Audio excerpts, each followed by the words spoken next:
O Congresso Nacional aprovou aquele projeto que regulamenta e padroniza as emendas parlamentares depois de toda aquela cobrança que foi feita pelo Supremo Tribunal Federal. Aí a maioria dos parlamentares vem e diz, bom, agora a transparência está garantida, todo o processo poderá ser acompanhado assim do começo ao fim, totalmente rastreável. Será? A gente vai conversar sobre isso agora com a deputada federal Adriana Ventura, do Novo de São Paulo, que participa conosco aqui no Jornal Jovem Pan. Deputada, muito obrigado por nos atender neste fim de semana. Prazer falar contigo. Não é bem assim, né? Porque, pelo que se percebe, algumas brechas em relação aos padrinhos das emendas, quando a gente fala de emenda de comissão e emenda de bancada, foram mantidas. Boa noite. Boa noite, um prazer estar aqui com vocês da Jovem Pan, Evandro. Olha, realmente não é nada transparente, nada assim. Na minha visão, foi para inglês ver. A gente continua sem transparência, a gente continua sem saber quem indicou, porque o que a gente está falando é de um balcão de negócio que existe no Congresso Nacional e o padrinho da emenda é aquele, né, que leva os louros e os bônus. Então, há um comércio, na verdade, né, de apoio ali. E é importante que todo mundo entenda que às vezes falam, não, mas chegou no meu município, é transparente. O problema é que tem que ter duas transparências, na origem e no destino. Sim. Então, a gente está falando da transparência da origem, que é justamente esse balcão das emendas do Congresso Nacional. Bom, isso acontece, né, deputada, porque ali no caso da emenda de comissão, por mais que tenha de haver uma decisão ali em conjunto, os parlamentares, de maneira individual, ainda podem indicar essas emendas. Então, essa seria a brecha. É como se saísse como emenda da comissão, mas, na verdade, se tem um padrinho individual que é mantido sem que ele seja indicado. Quer dizer, não se mudou muito em relação ao que se tinha, né? Na verdade, é um pouco pior do que isso, Evandro, porque o exemplo que você deu acontecia no ano passado. Então, eu, por exemplo, estava na Comissão de Saúde no ano passado, que tinha 5 bilhões de reais, bilhões, e a comissão era como se ela destinasse todos os membros da comissão. Sim. E eu falava, gente, eu não estou destinando nada, eu não sou laranja de presidente da comissão. Não sei para onde foi, não sei por que foi. Agora, foi institucionalizado no que foi aprovado no Congresso Nacional na quinta-feira, uma coisa muito pior na minha visão.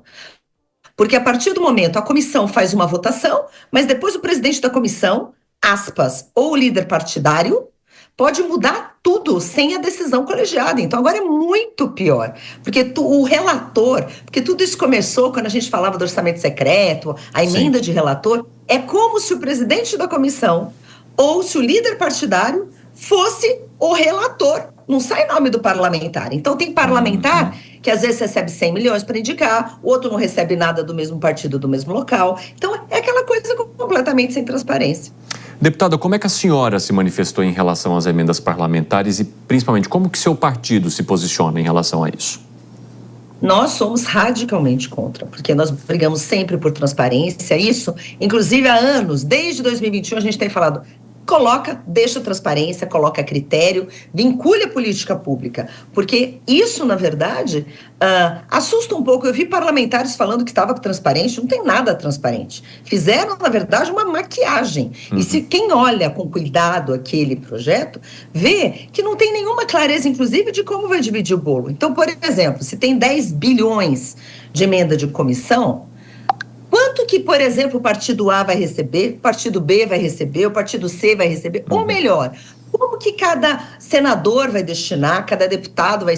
Não tem esclarecimento de nada. Eu fui muito clara na sessão do Congresso Nacional, questionei o relator várias vezes como isso vai ser dividido. Uma vez, gente, todo cidadão é igual, né? Todo deputado e todo senador tem que saber exatamente, tem que ter as mesmas condições, e nada disso. Então, conclusão, continua a mesma coisa. Agora, o que eu quero ver é o que o Supremo Tribunal Federal vai falar disso também, porque é um assunto que, tecnicamente, não devia estar lá, mas já que está lá e foi exigência dele, a transparência tem que acontecer em prol do Brasil.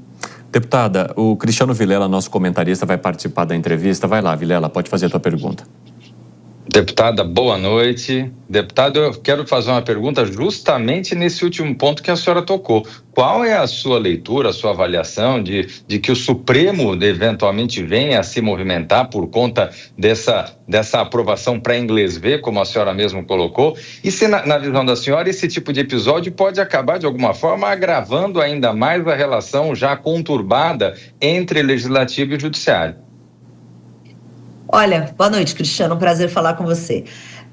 Eu acho que não, o que falam é que já teve um acordo, entendeu? Então, assim, a maquiagem vai ser, na minha visão, engolida, tá? Então, isso já foi combinado, infelizmente, porque há um conluio entre os poderes, a gente sabe, né? Então, fica aquele combinado prévio, que eu acho péssimo para a democracia, mas o fato é que isso foi combinado. Então, agora, ele vai lá na petição na ação, vai falar se achou transparente ou não. Eu acho, na minha visão, que vai ficar desse jeito. Infelizmente, para o Brasil, é o que eu acho.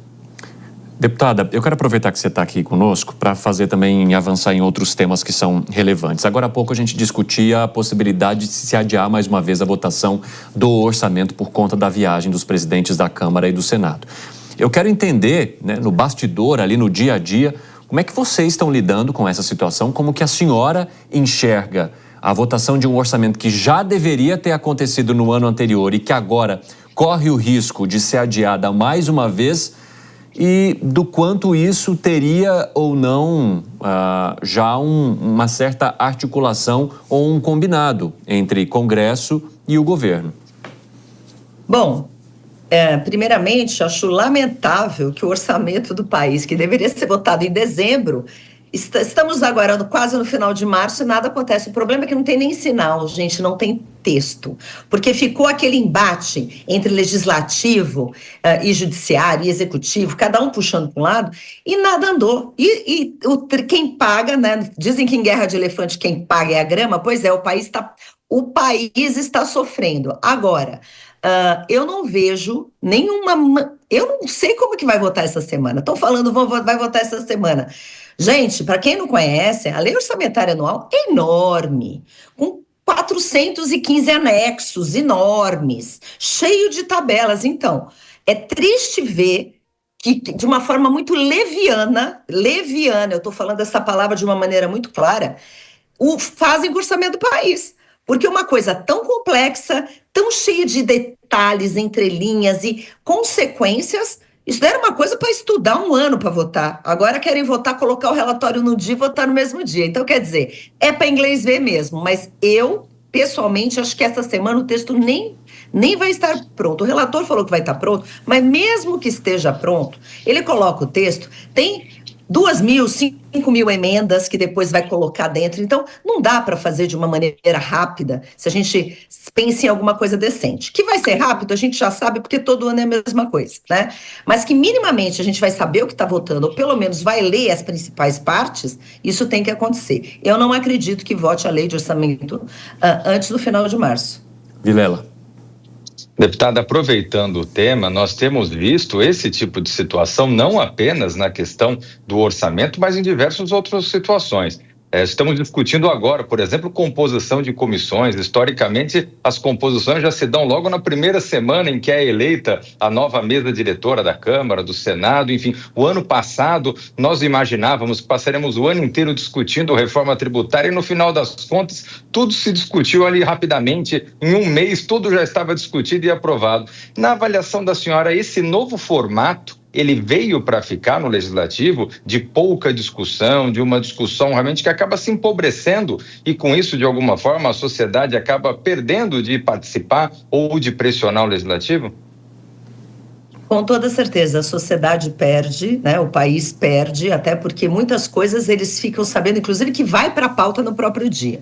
Eu ainda vou dar o benefício da dúvida, porque a gente teve uma nova eleição, uma troca de presidente, né? Então, vamos ver como que vai ser a condução. Já estou ouvindo criação de comissão especial disso, daquilo. Então, só a volta das comissões é um passo positivo para o Brasil.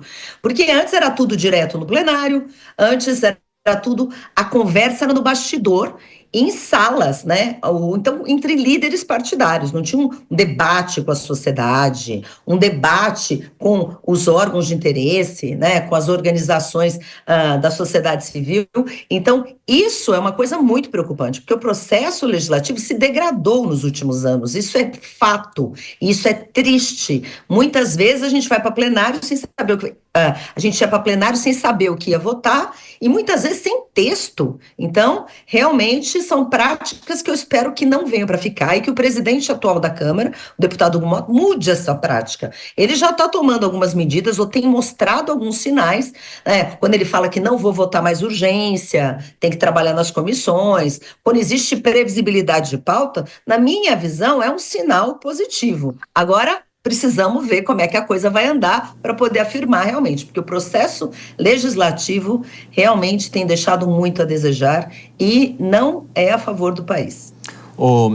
Deputada, só para a gente arrematar aqui a nossa conversa, recentemente nós temos falado muito sobre o quanto, embora sejam completamente opostos, PSOL e Novo, o quanto em algumas pautas vocês acabam atuando da mesma maneira, cada um, claro, com seus objetivos, mas se colocando como partidos independentes ali em muitos formatos nos quais já há uma organização e uma articulação de muitos partidos do Centrão com a situação, com o governo. Como é que a senhora avalia a maneira como todos os temas estão sendo debatidos hoje no Congresso e o quanto a costura prévia faz com que os votos sejam praticamente previsíveis, coisa que não aconteceria apenas quando se tem voto do PSOL e do Novo?